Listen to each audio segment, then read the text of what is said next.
बीत गया है। अब वो अपने सौतेले बेटे वैभव के साथ रहती है। वैभव के दिल में अपनी माँ को लेकर इतना डर है कि वो अपनी माँ के सामने एक शब्द नहीं बोल पाता। उसकी माँ जो कहती है उसको सर झुकाकर वही मानना पड़ता है। वैभव, तुमने अभी तक घर का काम क्यों नहीं किया? तुमसे कितनी बार कहा है कि सूरज निकलने से पहले तुम घर की साफ सफाई पूरी कर दिया करो। वैभव कुछ नहीं बोलता, चुपचाप सर झुकाए अपनी माँ की बात सुनता रहता है। तभी पास में खड़ा नौकर सुखराम कहता है, मालकिन, वैभव बाबा को रात से तेज बुखार है, इसलिए वो सुबह जल्दी उठ नहीं पाए। उनके बदले मैं घर की साफ सफाई कर देता हूँ। इसे कोई बुखार नहीं है, मैं इसे अच्छी तरह से जानती हूँ। ये सब काम न करने के बहाने हैं। सुखराम काका, बोल दो इसे, सारे घर का काम यही करेगा, और इससे समय पर अपना काम पूरा नहीं किया तो इससे आज का खाना भी नहीं मिलेगा। मगर मालकिन, वैभव बाबा की सच में ही तबीयत खराब है, आप एक बार देख तो लीजिए। कमला बिना कुछ बोले वहां से चली गई और बेचारा वैभव तेज बुखार में भी काम करता रहा।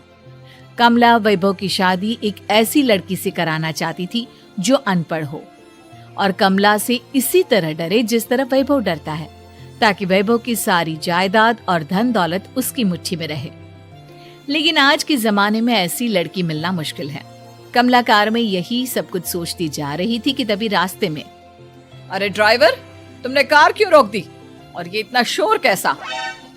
मैडम, आगे कुछ बंजारों का खेल चल रहा है, इसलिए भीड़ लगी है। मैं अभी भीड़ को साइड में करवाकर कार निकालता हूँ। ड्राइवर भीड़ को साइड करके कार निकालने की कोशिश करने लगा कि तभी कमला की नजर रस्सी पर चल रही एक फुलवा नाम की बंजारन पर पड़ी। क्यों ना मैं इस बंजारन की शादी वैभव से करा दूं? ये तो अनपढ़ लग रही है, मेरे पैरों तले दबकर भी रहेगी। मुझे अभी इसके माँ बाप से बात करनी होगी। ये सोचकर कमला ने उन बंजारों से बात की और उन्हें शाम को अपने घर बुलाया। फुलवा के माता पिता वहां उसे लेकर आ गए। उन्होंने इतना आलीशान घर पहले कभी नहीं देखा था। अच्छा हुआ आप लोग आ गए।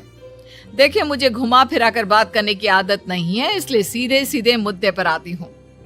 मुझे आपकी बेटी बहुत पसंद है।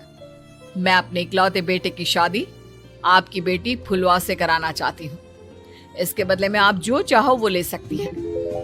तभी फुलवा की माँ कहती है, ये क्या कह रही है मैम साहब? कहीं आप हमारी गरीबी का मजाक तो नहीं उड़ा रही ना? आप मेरे बेटे से मिल लो। अगर आपको मेरा बेटा पसंद आता है तो मैं कल से ही शादी की तैयारी शुरू कर दूंगी। सुखराम, सुखराम, वैभव को लेकर आओ। फुलवा अपनी माँ के कान में फुसफुसाती है, माँ, कहीं इस मेम साहब का छोरा पागल तो ना है? फुलवा अपनी माँ से बात कर रही होती है कि वैभव वहां आता है। फुलवा उसे देखती ही रह जाती है और उसके माता पिता उसकी शादी तय कर देते हैं।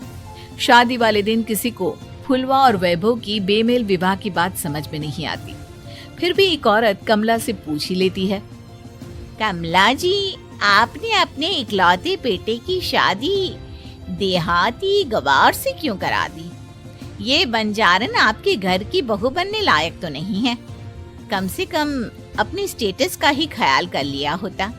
बहू तो अपने टक्कर की लाती, आपने तो बंजारन को ही बहू बना लिया। अब कमला को समझ में नहीं आ रहा था कि इस बात का क्या जवाब दे। वो कुछ देर चुप रही और सोच समझ कर कहती है, बहन जी, आपको तो पता है आजकल के बच्चे किसी की बात कहाँ सुनते हैं। मैं तो अपनी बहू एक पढ़ी लिखी और अपनी सोसाइटी की ही ढूंढ रही थी। लेकिन मेरे बेटे ने मेरे सामने इस बंजारन को लाकर खड़ा कर दिया। बोला कि मैं शादी करूंगा तो इसी से। अब भला मैं क्या करती, मुझे अपने बेटे के सामने झुकना ही पड़ा। कमला की ये बातें सुखराम भी सुन रहा था। उसने ये सारी बातें वैभव को जाकर बता दी।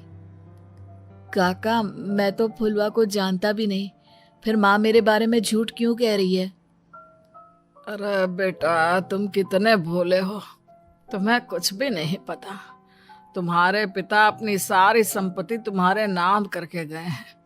तुम्हारी माँ नहीं चाहती कि ये संपत्ति तुम्हें मिले, इसलिए उन्होंने तुम्हारी अनपढ़ लड़की से शादी करवाई ताकि तुम्हारी तरह वो भी अपने हक के लिए आवाज ना उठा सके। सुखराम काका, मैं क्या करूं, आप ही बताओ। माँ के सामने आते ही मेरे हाथ पैर कांपने लगते हैं।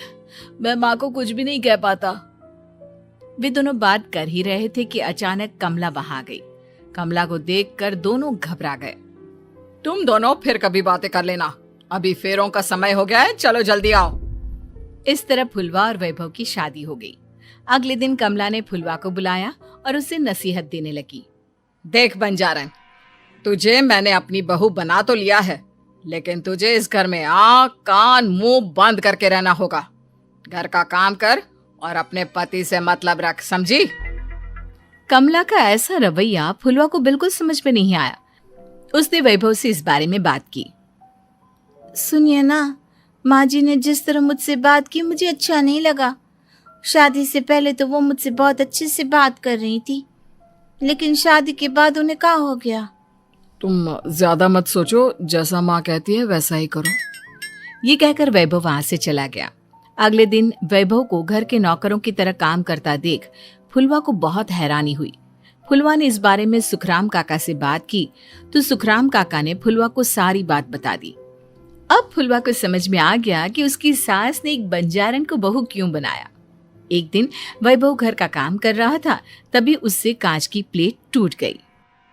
किसने गिराई ये कांच की प्लेट?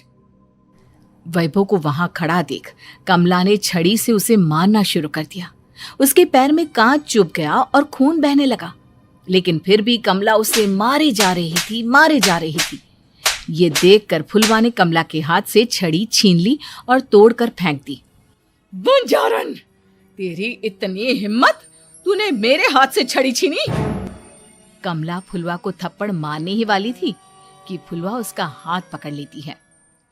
ओ सस माँ, मैंने मॉम की गुड़िया ना समझ लियो।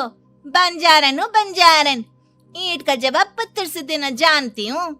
आज के बाद मेरे या वैभव जी के ऊपर हाथ उठाने की सोचियो भी ना, समझी ससु माँ? ये कहकर फुलवा वैभव को लेकर वहां से चली गई। उसने वैभव के पैर पर पट्टी बांधी, उसके आंसू पोंछे। वैभव ने पहली बार किसी के दिल में अपने लिए इतना प्यार महसूस किया। अब फुलवा वैभव का हर काम में हाथ बटाती, उसका बहुत ख्याल रखती। इस तरह दोनों बहुत ज्यादा नजदीक आ गए।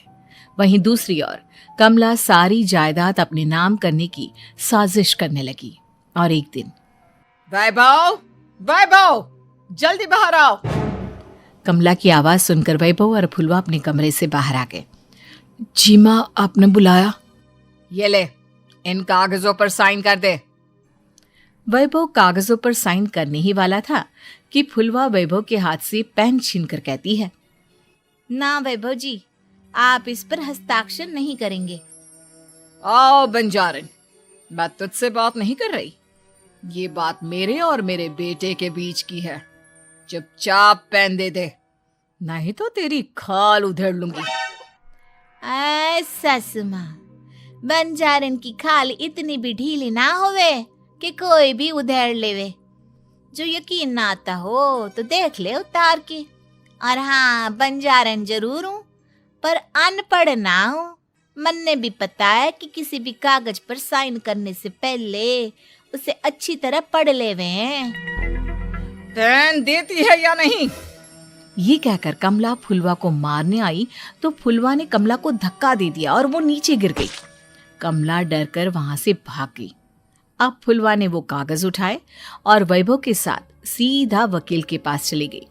वकील ने वो कागज देखी और फुलवा को बताया, वैभव के पिता की सारी जायदाद और संपत्ति वैभव के नाम है, लेकिन वैभव की सौतेली माँ इस संपत्ति को अपने नाम कराना चाहती है, इसलिए इन कागजों पर वो साइन करा रही थी। तो अब हमें क्या करना चाहिए वकील साहब? वकील ने फुलवा और वैभव को सब कुछ अच्छी तरह से समझा दिया। अब दोनों घर पर पुलिस को लेकर पहुंचे। कमला पुलिस को देखकर घबरा गई।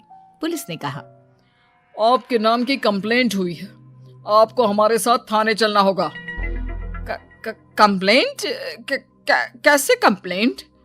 आप अपने सौतेले बेटे पर बहुत अत्याचार करती हो, धोखे से सारी जायदाद अपने नाम करा रही थी।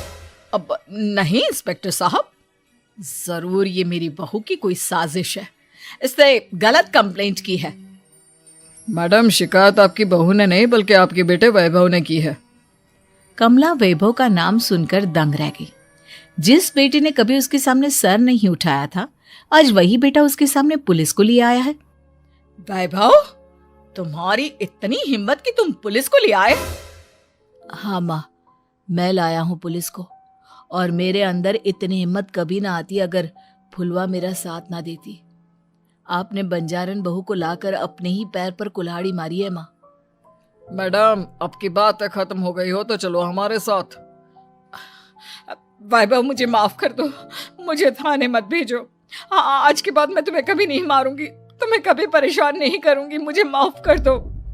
वैभव अपनी कंप्लेंट वापस ले लेता है और पुलिस वहां से चली जाती है। वैभव अपनी सौतेली माँ से कहता है, मैंने पुलिस को वापस तो भेज दिया है, लेकिन मैं आपको माफ नहीं कर सकता।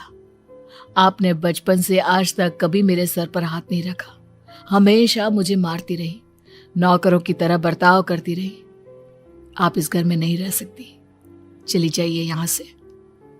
कमला घर छोड़कर चली गई और सड़क किनारे खड़ी होकर सोचने लगी, काश मैंने वैभव को माँ की तरह प्यार किया होता तो आज मैं इस तरह से बेसहारा ना हो जाती।